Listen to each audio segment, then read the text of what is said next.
यह कहानी है एक गरीब पिता और उसकी बेटी की। एक बार वह गरीब व्यक्ति अपनी बेटी को उसके स्कूल से लेकर शहर के एक महंगे होटल में पहुंचा। उस व्यक्ति ने फटे पुराने कपड़े पहने हुए थे और उसकी बेटी स्कूल की ड्रेस पहनी हुई थी। जब दोनों होटल के अंदर पहुंचे तो वेटर ने पूछा, सर आप क्या खाना पसंद करेंगे? आप अपना ऑर्डर बता दीजिए। तब उस व्यक्ति ने कहा कि आप मेरे बेटी के लिए एक प्लेट पाव भाजी लेकर आ जाइए, बस। वेटर ने कहा, सर आप कुछ नहीं लेंगे, आपके लिए भी कुछ लेकर आऊं? तो गरीब व्यक्ति ने कहा, मेरे लिए कुछ नहीं, आज मेरी बेटी के लिए पार्टी है। मैंने इससे वादा किया था कि अगर तुम इस जिले में 10वीं क्लास में टॉप करोगी तो तुम्हें मैं सबसे महंगे होटल में पार्टी दूंगा। तो आप सिर्फ बच्चे के लिए पाव भाजी ले आइए। वेटर ये बात सुनते ही दौड़कर अपने मालिक के पास गया और बोला कि सर आपसे एक छोटी सी विनती है कि आप मेरी तनख्वाह में से पैसा काट लेना, लेकिन आज मैं चाहता हूँ कि उस बच्ची के साथ उसके पिता को भी एक प्लेट पाव भाजी खिलाया जाए, क्योंकि उस बच्ची ने पूरे जिले में 10वीं क्लास में अव्वल किया है। वह गरीब पिता है, ज़्यादा पैसे नहीं होंगे, इसलिए कह रहे हैं सिर्फ बच्ची के लिए ले आओ।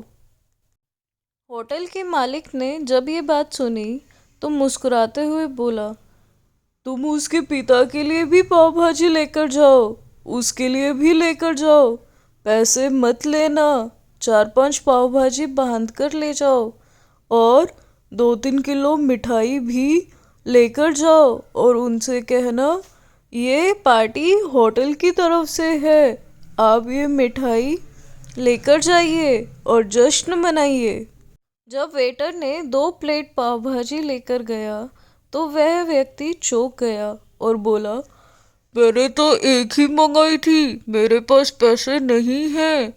वेटर बोला, अरे सर शर्मिंदा मत कीजिए, ये पार्टी होटल की तरफ से है, आपकी बेटी हमारी बेटी ने टॉप किया है, ये मिठाइयाँ लेकर जाइए और जश्न मनाइए। पिता और बेटी खुश हो गए और चले गए।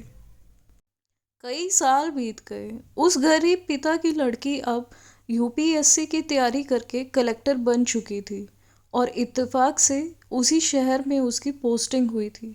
उस लड़की ने उस होटल में सूचना पहुंचा दी कि मैं उस होटल में लंच करने के लिए आ रही हूँ।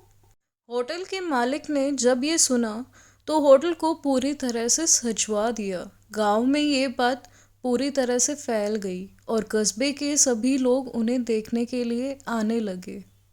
कलेक्टर अपने पिता के साथ उस होटल में पहुंची। कलेक्टर ने होटल के मालिक से कहा कि शायद आप मुझे पहचाने नहीं, हम वही पिता पुत्री हैं जो कि हमारे 10वीं क्लास टॉप करने पर आपने मुझे पार्टी दी थी। हम वही पिता पुत्री हैं, आज फिर से आए हैं और आज पार्टी हम देंगे आपको, आपके पूरे स्टाफ को और पूरे गांव को, क्योंकि आपने गरीबी का सम्मान किया है। आपने उस दिन जो पार्टी दी थी मुझे बताया कि मुझे कितनी और ऊंचाई तक पहुंचना है, कितनी और बड़ी मंजिल को छूना है। आपने एक नई प्रेरणा दी थी और आज मैं उसी प्रेरणा का एहसान चुकाने के लिए आई हूँ। वो मैडम ये सब कहते जा रही थी और आंखों में आंसू बहती जा रही थी। यह कहानी हमें सिखाती है कि कभी भी किसी गरीब का मजाक मत उड़ाना, हो सके तो उसकी मदद करना, और अगर मदद ना कर सको तो उसका मजाक मत उड़ाना, क्योंकि वो सब देख रहा है। बनना है तो उसकी नज़र में अच्छा बनिए, जहाँ भी रहिए कर दिखाइए कुछ ऐसा कि दुनिया करना चाहे आपके जैसा।